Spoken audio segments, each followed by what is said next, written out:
안녕하세요. 오늘도 사연살롱을 찾아주셔서 감사합니다. 벌써 40 중반의 나이가 되어가는 여자입니다.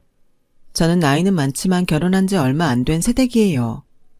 이 나이에 새댁이라고 제 입으로 말하는 것이 좀 민망하고 쑥스럽긴 한데 저에겐 남편과 결혼이 기적과도 같은 일이었기에 이렇게 사연을 써보게 되었어요. 저는 태어나면서부터 그리 환영받지 못하는 존재였어요. 순전히 딸이라는 이유로요. 세상에 제가 딸로 태어나고 싶어 그런 것이 아닌데 가족들은 마치 제가 원해서 딸이 되기라도 한 듯 저를 볼 때면 종종 이런 말씀을 하셨어요. 아휴, 너 같은 쓸모없는 계집애는 세고 셌는데 왜 하필 머스마가 아닌 거야? 분명 아들이라고 했는데 계집이면 차라리. 에휴. 지금은 상상할 수도 없는 말이지만 왜 옛날 어른들, 특히 할머니와 엄마를 비롯한 여자들이 더 그런 말을 많이 하는 걸까요? 물론 할아버지와 아버지도 제가 사내가 아닌 계집이기 때문에 못마땅해 하기는 마찬가지였어도 대놓고 상처 주고 멸시하던 건 늘 집안 여자 어른들이었어요.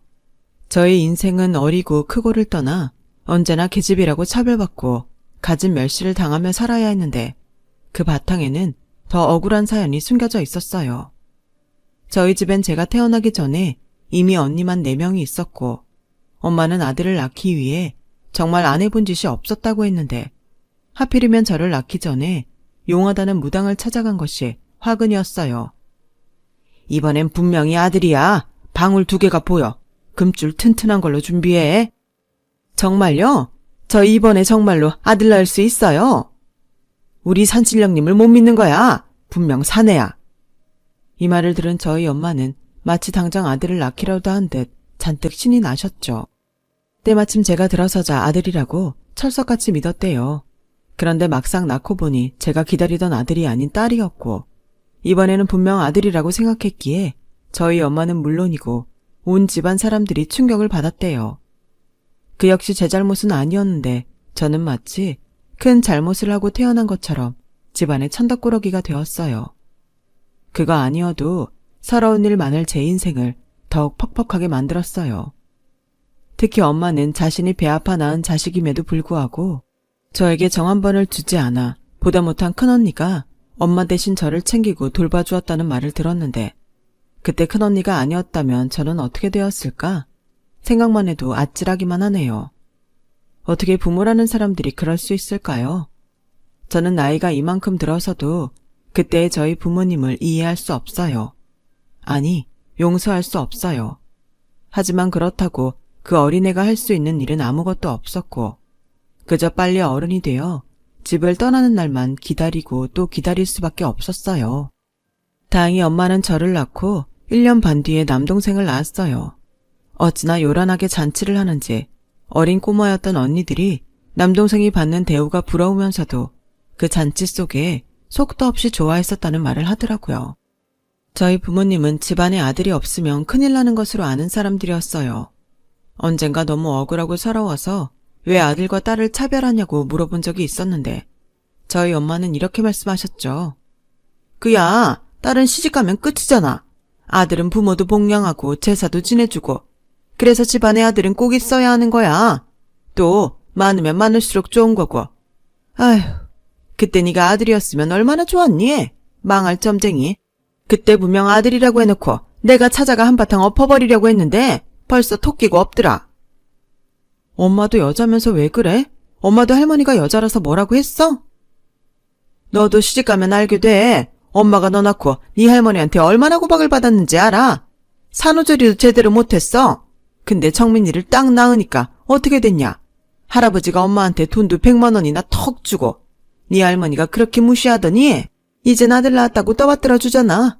지금이야 네가 엄마를 이해할 수 없겠지만 어쩌겠니? 여자 팔자가 그런 걸.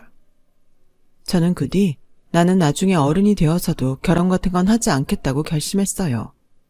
엄마처럼 아들 낳지 못했다고 구박을 받으며 살고 싶지는 않았거든요. 이미 태어날 때부터 충분히 받은 구박, 처녀 귀신이 되는 한이 있어도 저는 차별과 구박에서 해방되고 싶었어요. 그래서 이를 악물고 공부를 했어요. 그런데 참 억울하고 서러운 게 공부를 아무리 잘해도 계집애가 공부해서 뭐 하냐며 저를 학교에 가지 못하게 했다는 거예요. 너는 시집가기 전까지는 집에서 밥값 해야지. 공부는 우리 장손인 정민이만 하면 된다. 자고로 우리 집의 기둥은 정민이야. 할머니는 저에게 그런 모진 말을 아무렇지 않게 하셨어요.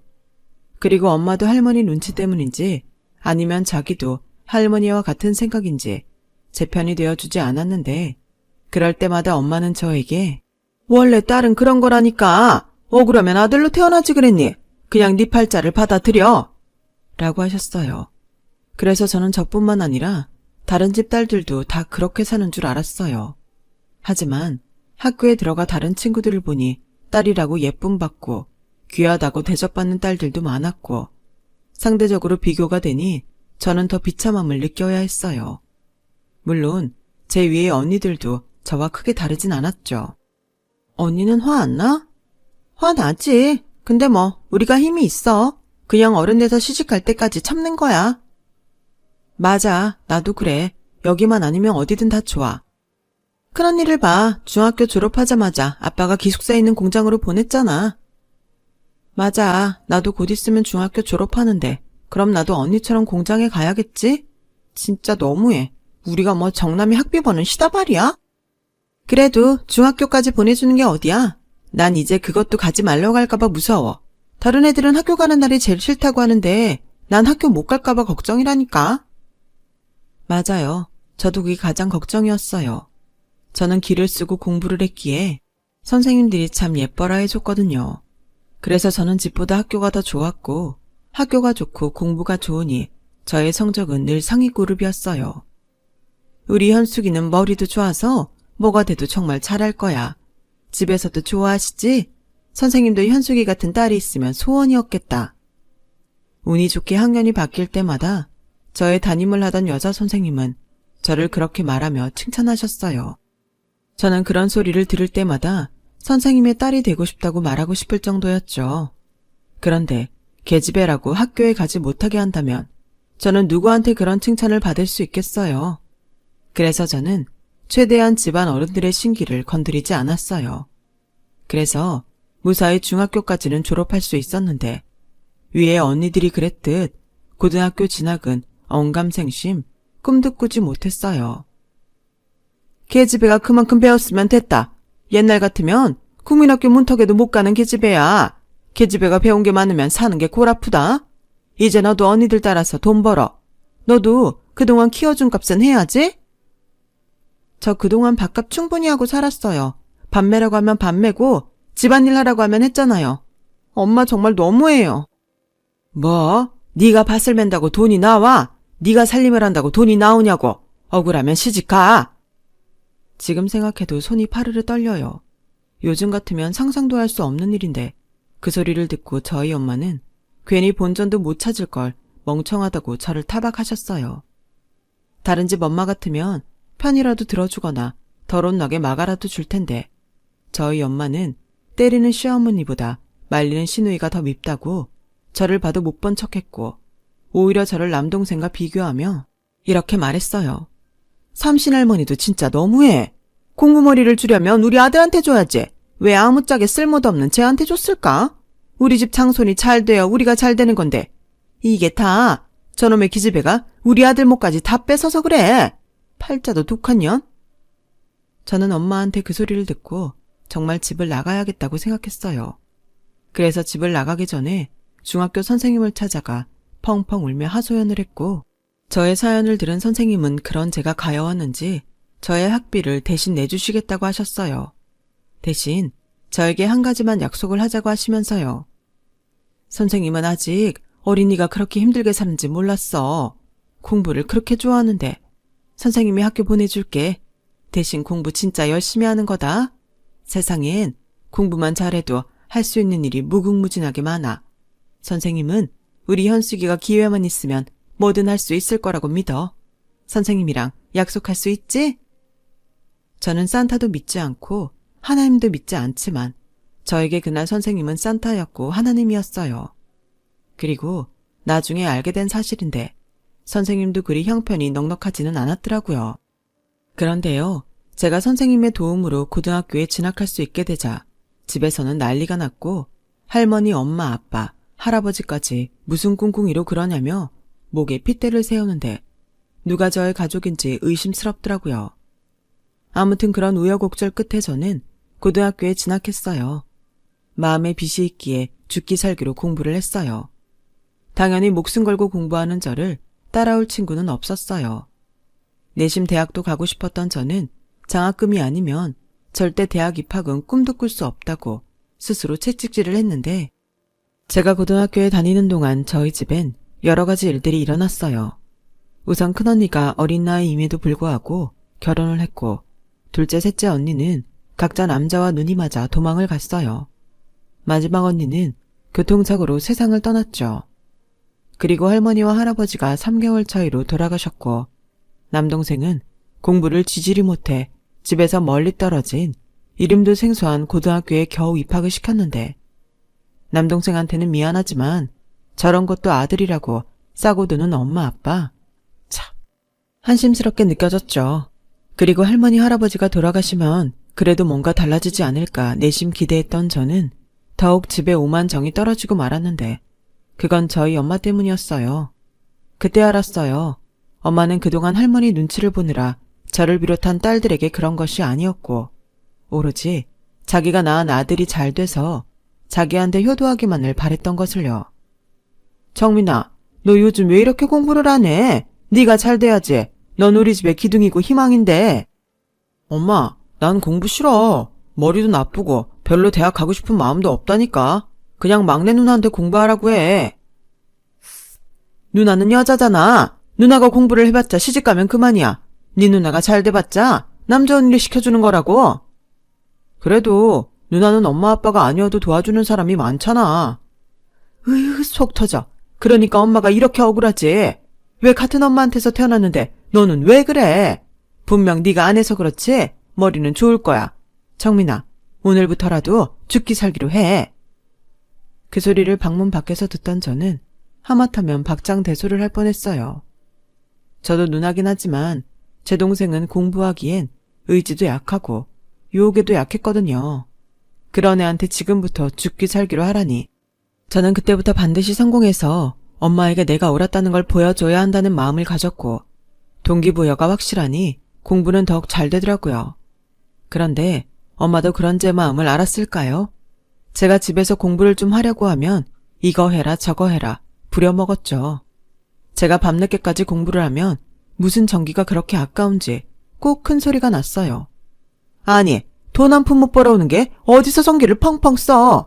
이래서 집안에 암탉 울면 망한다는 거야. 너 그만 나대라. 책가방이고 교과서고 확 다 찢어버리기 전에. 네가 공부한다고 설치니까 네 동생이 마음을 못 잡는 거 아니야. 저는 그런 온갖 서름을 받으며 고등학교 졸업을 앞뒀어요. 나름 자신이 있어 대학 원서를 부모님 몰래 냈는데 그래도 하늘만큼은 저의 편이었는지 저는 원하던 서울대에 들어갈 수 있게 되었어요. 하지만 전혀 생각하지 못한 문제가 있었으니 그건 등록금이 아닌 다른 돈이었죠.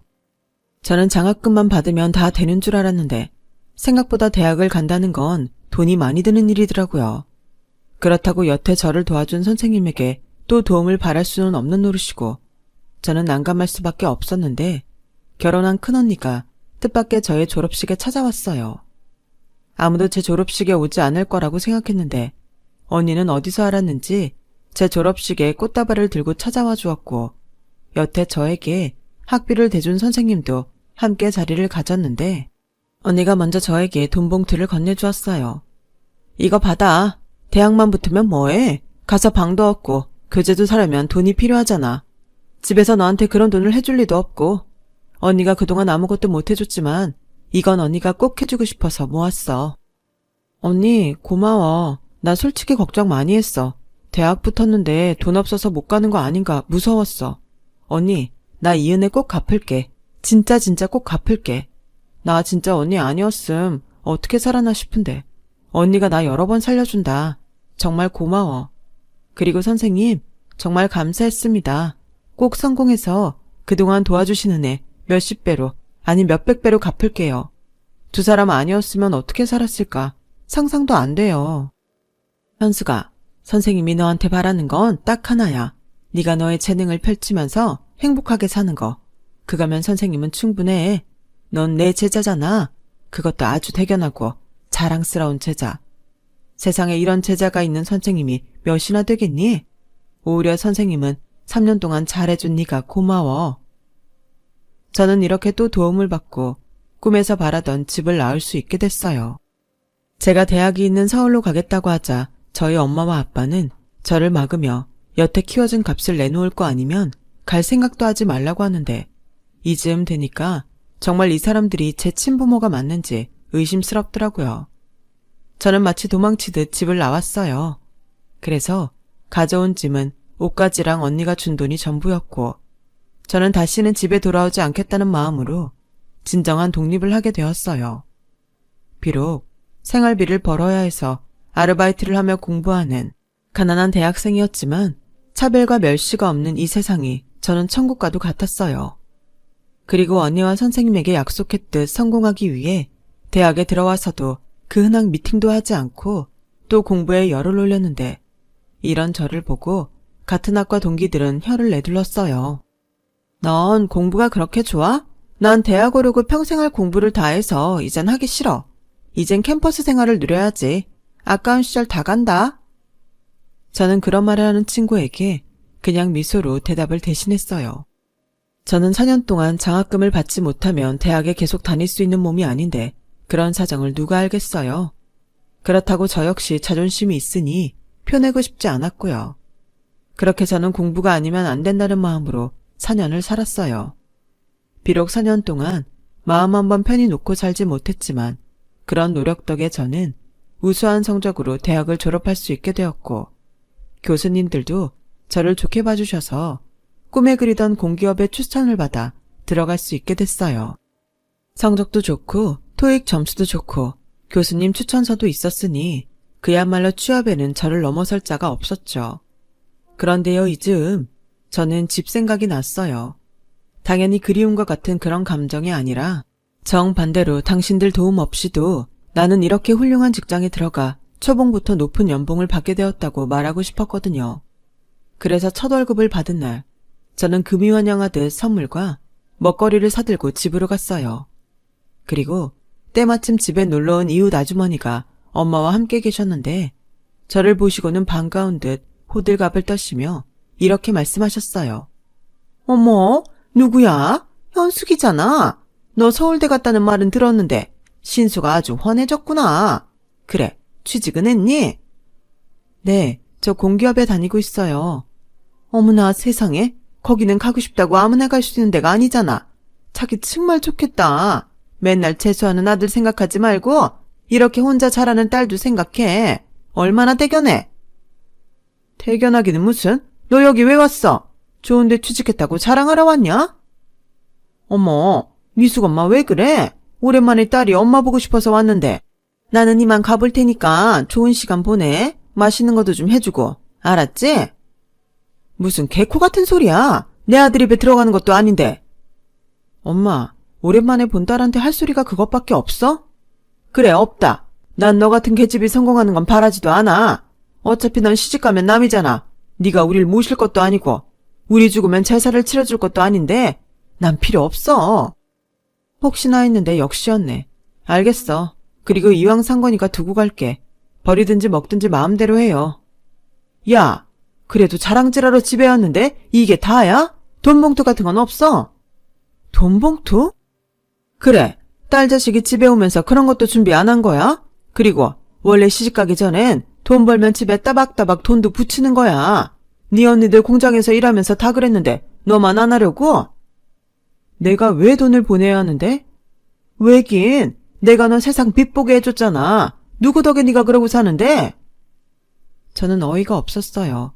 그래서 말할 가치도 없는 것 같아서 집을 나서는데 엄마는 그런 제 뒤통수에 쐐기라도 박듯 말을 던지더군요. 계좌번호 보낼 테니까 다음 달부터는 돈 붙여라. 공기업인지 뭔지 그렇게 대단한 곳이면 돈은 많이 받겠네. 싫어. 절대 안 보낼 거야. 그거 보내봤자 고마워하지도 않을 거고 몽땅 정민이 밑으로 들어갈 텐데 내가 미쳤어? 욕심만큼 못돼 먹으냐. 넌 낳아주는 애를 이렇게 갚냐? 원에서 태어난 게 아닌데 엄마는 마치 큰 장사를 한 듯 저에게 돈돈거리셨어요. 뭐 대충 예상은 했어요. 그래도 이렇게 내가 잘 살고 있다는 것을 보여주고 싶었을 뿐이죠. 저는 그 후 스스로 고아라는 생각을 하며 살았어요. 그동안 치열하게 살아서인지 직장 생활은 저에게 전혀 힘든 일이 아니었고 오히려 뒤늦게 누리는 여유와 퇴근 후에 저를 돌보는 시간이 너무나도 소중했어요. 세상에는 이렇게 재미있는 일이 많구나. 그런 것을 느끼며 감탄하던 시간들이었죠. 그리고 3년 정도 지났을까? 남동생이 저를 찾아왔어요. 누나, 오랜만이지? 잘 지냈어? 근데 네가 여기까지 무슨 일이야? 저는 갑작스럽게 찾아온 동생이 마냥 반갑지는 않았어요. 분명 어떤 목적이 있지 않고서야 저를 찾아올 리가 없었으니까요. 그래서 긴장을 하고 동생이 하는 소리를 듣고 있는데 기가 차고 어이가 없어서 말이 안 나오더군요. 집에서는 계속 취직하라고 하는데 난 조직 생활이 몸에 안 맞아. 난 아무래도 사장님 타입인 것 같아. 가게를 하든가 아니면 사업을 하든가 하고 싶은데 집에는 돈이 없대. 그래서 누나들 중에 가장 잘 사는 막내 누나를 찾아왔지. 돈 달라고? 빙고. 역시 똑똑해. 누나, 나한테 투자 좀 해라. 그동안 돈 좀 모았지? 진짜 웃긴다. 너도 엄마 아빠 닮아가냐? 네 말대로 나 똑똑해. 내가 너한테 돈을 주겠니? 그럴 거라고 믿고 여기까지 왔다니 너무 당황스럽다. 에이, 가족끼리 왜 그래? 그리고 내가 그냥 달라고 했어? 빌려달라고. 초기 자본이 있어야 뭘 해보든지 할 거잖아.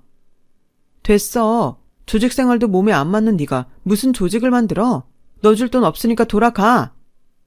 저는 누나답게 동생을 타일렀어요. 그러자 다음날 동생에게 무슨 말을 들었는지 엄마는 저에게 전화를 해서 심한 욕설과 함께 이래서 딸 자식은 키워봤자 소용없는 거야. 네 동생이 오죽하면 너한테 찾아갔었어? 독한 년. 이라고 말씀하셨고 이젠 하도 들어서 그런지 별로 상처가 되지도 않았어요. 그렇게 저는 가족과 엮일 바에는 결혼도 하지 않겠다는 마음으로 제가 하는 일에만 충실했죠. 혼자 여행도 다니면서 저의 시간을 소중하고 알차게 보냈는데 사람의 인연이란 게 정말로 존재하는지 저는 여행을 하다가 운명의 남자를 만나게 되었어요. 그 사람이 지금의 남편이에요. 남편과 처음 만난 곳은 프랑스였어요. 저는 여행이었고 남편은 사업차 출장을 와 있었는데 시간이 비어서 잠깐 관광을 하고 있었다고 했어요. 타국에서 같은 한국인을 만나니 어찌나 반갑던지. 패키지 여행은 너무 고단해서 혼자 훌쩍 떠나왔는데 이렇게 남편을 만나게 될 운명이었나 봐요. 저와 남편은 루브르 박물관에서 만났어요. 처음엔 그냥 비슷한 동양인이라고 생각했는데 박물관을 나와 커피를 한 잔 마시러 가게에 들어가니 한국말을 하는 것을 들을 수 있었어요. 괜히 귀가 쫑긋하고 시선이 갔는데 남편 역시 제가 같은 한국인 같아 시선이 갔다고 하더라고요. 그래서 저희는 누가 시키지도 않았는데 눈이 마주쳤고 가볍게 웃으며 몇 마디 나누다 커피도 함께 마시게 되었어요. 처음 이성 남자와 그것도 타국에서 그런 시간을 보내니 마치 마법에 걸린 듯한 느낌이 들더군요. 이 남자 역시 이 시간이 특별했다며 저희는 연락처를 주고받게 되었어요. 한국에 돌아와 동료들에게 프랑스에서 있었던 말하니 처음엔 그런 식으로 접근하는 사기꾼도 많다며 조심하라는 말을 들었어요. 그 말을 들으니 덜컥 겁이 나서 연락을 못하고 있는데 남편에게서 먼저 연락이 왔어요. 하지만 이미 사기일 수 있다는 불신으로 예전 같지 않았던 저는 남편에게 호의적이지 않았죠. 남편은 그런 저에게 거리감을 느꼈는지 그렇게 저희의 만남은 흐지부지 되는 듯 보였는데 운명은 운명인지 3개월 뒤 저는 스페인에서 남편을 또 만나게 되었어요. 그리고 그곳에서 남편에게 동료에게 들은 이야기를 해줬고 남편은 박장대소를 하며 자신의 명함을 주었어요. 그 일 때문인지 남편은 저를 만나면 무조건 돈은 자기가 내려고 했어요. 내가 여기서 얻어먹거나 뭔가 또 받으면 의심할 수 있잖아요. 아니, 이젠 믿어요. 그래요. 계속 믿어줘요. 내 입으로 내가 좋은 사람이라고 말할 순 없지만 적어도 현숙 씨한테는 좋은 사람이고 싶으니까. 그리고 이 정도는 내가 충분히 낼 수 있어요. 남편은 그렇게 저에게 매일같이 좋은 사람이었어요. 한국에 돌아와서도 바쁜 저를 위해 항상 시간을 맞춰줬고 늘 회사 앞에서 저를 기다려 좋은 곳과 맛있는 음식이 있는 곳으로 저를 안내했어요. 그리고 나중에 알았는데 남편은 저를 만나기 위해 바쁜 일들을 미리 끝내려 늘 무리를 했었더라고요. 휴일에 저를 만나지 않으면 그때는 아예 집에 돌아갈 생각도 하지 않고 일만 했다는데 이런 남자에게 반하지 않을 여자가 어디 있겠어요. 저는 남편을 아주 많이 사랑했어요. 남편도 저를 아주 많이 사랑했죠. 남편은 제가 여자여서 차별받고 힘들게 살아온 이야기를 듣고는 잠깐 화장실에 다녀오겠다고 했어요. 그런데 그렇게 화장실에 다녀오겠다고 하던 남편은 저 멀리서 크고 예쁜 꽃다발을 들고 나타났어요. 퉁퉁 부은 눈을 하고요. 이게 다 뭐야? 그리고 얼굴이 왜 그래? 주책맞게 자꾸 눈물이 나와서 나 좀 엉망이지? 미안. 그래도 이 꽃은 받아주라. 앞으로 남은 시간은 여왕처럼 내가 대접하면서 살게. 뭘 이렇게까지? 누가 보면 청혼하는 줄 알겠다. 맞아, 청혼하는 거야. 나랑 앞으로 평생 행복하지 않을래? 물론 매일 행복하진 않고 어떤 날은 지지고 볶고하겠지만 나 이제 좋은 남자 아닌 좋은 남편이 되고 싶어. 나랑 결혼해주라. 저는 난생 처음 받아보는 청혼에 넋을 잃고 말았어요. 연애 기간만 4년을 넘기면서 자연스럽게 결혼에 대해 기대도 했었지만 고아처럼 자란 저를 가족으로 받아주는 것이 쉬운 일은 아니잖아요. 그런데 이 남자는 저의 아픈 상처를 알고도 결혼을 하자니 너무 감동이더라고요. 그런데 막상 결혼을 준비하니 한 가지 걸리는 부분이 생겼어요. 바로 저를 쓸모없다 여기는 부모님이었죠. 시댁에선 저의 사정을 듣고 처음엔 상견례를 생각할까 하셨지만 그래도 결혼은 중요한 일이니 형식적으로라도 상견례를 하자고 하셨어요. 물론 부담은 갖지 말라고 하셨지만 저는 가슴이 철렁했죠. 그리고 부모님에게 이제와 결혼을 하니 상견례와 결혼식에 참석해달라고 이야기를 해야 한다 생각하니 차마 입이 떨어지지 않았죠. 그래도 어쩌겠어요. 말이라도 해보자 하는 심정으로 엄마에게 오랜만에 전화를 걸었는데 제가 상견례 이야기를 꺼내자마자 아주 팔짝팔짝 뛰더라고요. 뭐? 상견례? 웃기고 자빠졌네. 네가 자식 노릇을 했어? 왜 이제 와서 우리한테 부모 노릇을 하래? 됐어. 우린 안 갈 거야. 너 혼자 대학도 가고 그 좋은 직장도 혼자 들어갔잖아. 그럼 시집도 혼자 가면 되겠네. 어떤 논팽인지 뭔지 모르지만 분명 네 간판 보고 딴 마음 품었을 거다. 어디 홀랑 뜯기고 망해봐. 망할년. 처음부터 호락호락하진 않을 거라고 생각했는데 엄마의 그 말은 좀 마음이 아팠어요. 그런데 다음날 엄마에게 들었는지 평생 전화 한번 하는 법이 없던 아버지가 전화를 하셨고 그래도 상견례이니 참석하겠다고 날짜랑 장소를 알려달라고 하시더라고요. 엄마가 알면 싫어할 텐데요. 그냥 안 오셔도 돼요. 아니다. 그래도 자식이 결혼을 하는데 부모가 그럼 되겠니? 나도 뭐 너한테는 잘한 게 없단 걸 안다. 근데 시간이 지나니 조금은 알겠다. 네 동생은 집안 돈 엄마 쌈짓돈 몽땅 말아먹고 가게 하나 한다고 저리 빌빌거리는데 너는 네 힘으로 모든 걸 다 했으니 아버지가 미안하다. 뜻밖이었어요. 제 기억 속 마지막 아버지의 모습은 제가 대학을 가겠다고 하자 엄마와 함께 저를 못 가게 막은 모습이었는데 아마 제가 모르는 시간 동안 아버지는 늙고 약해지면서 많은 생각을 했던 것 같아요. 아무래도 남동생이 생각보다 잘 되지는 않은 것이 컸겠죠. 그렇게 마련된 상견례장. 아버지만 나올 줄 알았는데 어떻게 설득했는지 잔뜩 심술궂은 얼굴로 엄마가 아버지 옆에 앉아 계셨고 남동생도 무슨 콩고물이라도 주워 먹겠다는 듯 따라왔는데 조금 늦게 도착한 예비 시아버지를 보는 순간 엄마와 남동생의 얼굴이 딱딱하게 굳어졌어요. 그리고 그 다음에는 들리는 말에 저도 놀라움을 숨길 수 없었죠. 사장님, 어떻게 여기에? 저야말로 놀랐네요. 그동안 그렇게 보려고 해도 못 보던 두 분을 여기서 다 보고. 아니 그게... 벌써 월세가 몇 달이 밀렸는지 아시죠? 이젠 까먹고 싶어도 까먹을 보증금이 없습니다. 이야기인즉 저희 예비 시아버지는 엄마가 계약하고 남동생이 운영하는 닭갈비집이 있는 건물에 건물 주셨어요. 그런데 불황이라 그런지 아니면 가게에 다른 문제가 있는지 장사는 영 시원치 않았고 매달 내야 하는 월세를 밀리다 보증금을 다 까먹어버려 도둑 장사를 하고 있었다는 거예요. 그게 일부러 그런 것이 아니고요. 요즘 경기가 워낙 안 좋다 보니까. 엄마는 시아버지를 비롯한 시댁 식구 앞에서 거의 엎드리듯 몸을 낮추고 쩔쩔맸어요. 근데 남동생은 그새 계산을 했는지 이렇게 말하더군요. 사장님, 저 한 번만 믿어주세요. 투자한다 생각하시고 기다려주시면 그 은혜 잊지 않겠습니다. 저도 이제 사장님의 가족이 되는 거잖아요. 우리 누나가 결혼하면 저도 사돈이 되는 거니까요. 어머, 맞다. 정말이네. 사돈, 이렇게 부탁드릴게요. 가족이니까 봐주실 수 있잖아요. 우리 애가 시기를 못 타서 그렇지 참 똑똑하고 야무지답니다. 그래요. 그럼 네 한번 봐드리죠. 그런데요, 조건이 하나 있습니다.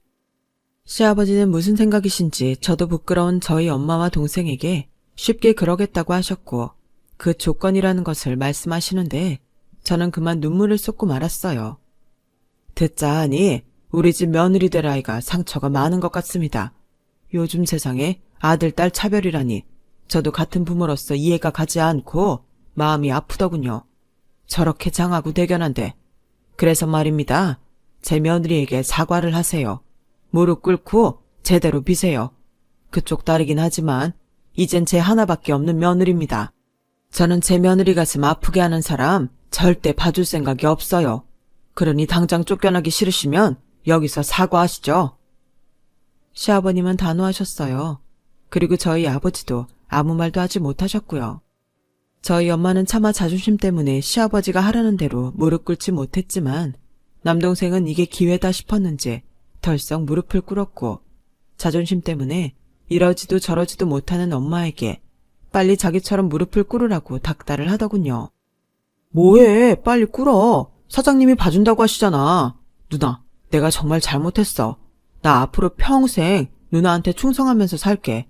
이건 다 누나 덕이야. 누나가 우리 살렸어. 엄마 뭐해? 빨리 엄마도 누나한테 빌어. 시끄러. 내가 왜 쟤한테 그런 소리를 하냐? 그러세요. 그럼 지금 당장 가게 빼시는 걸로 알겠습니다. 아니에요, 사장님. 하겠습니다. 미안하다. 내가 그동안 너한테 못할 짓 많이 했다. 다시는 안 할 테니 애미를 용서해라. 딸은 시집가면 남이라더니 용서하고 자시고 할 게 뭐가 있나요? 저는 앞으로 친정 없다고 생각하고 살 거예요. 우린 이제 남이잖아요. 쓸모없는 계집이라고 하더니 제 덕은 보고 싶으세요? 현수가, 아빠도 너한테 용서를 비마. 그동안 미안했어. 그냥 우리가 옛날 사람이고 아둔한 사람이라 그랬다. 네가 쓰면 못 박는 건지 알면서도 다 그러고 사는 줄 알았어. 저는 아빠의 사과까지 받고 나니 목이 매 아무 말도 나오지 않았어요.